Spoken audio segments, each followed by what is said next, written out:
Welcome to the Genius Factory. Enjoy the video.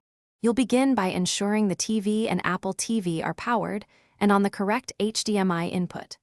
Once done, hold menu and volume up to initiate pairing. This tells the Apple TV to accept commands from your remote. If pairing fails, place the remote directly on top of the Apple TV and try again because proximity helps the infrared/Bluetooth handshake. Make sure batteries are charged or remote is plugged. A charged remote prevents intermittent input while you start navigating. You'll use the touch surface or clickpad to glide through apps and lists. Swipe lightly for precision and press to select.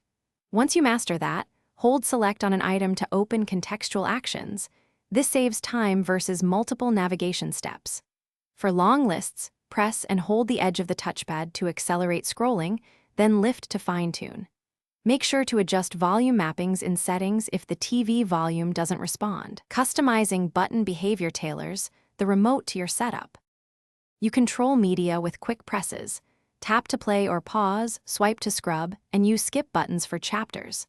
For hands-free control, press and hold Siri, speak a command like fast forward 2 minutes, then release to execute because voice shortcuts speed navigation. If the remote misbehaves, perform a reset in Settings Remotes Reset and make sure batteries are fresh or the remote is charged. This resolves most connectivity and responsiveness issues, so you can return to watching quickly. Thanks for watching. If you found this helpful, don't forget to like and subscribe.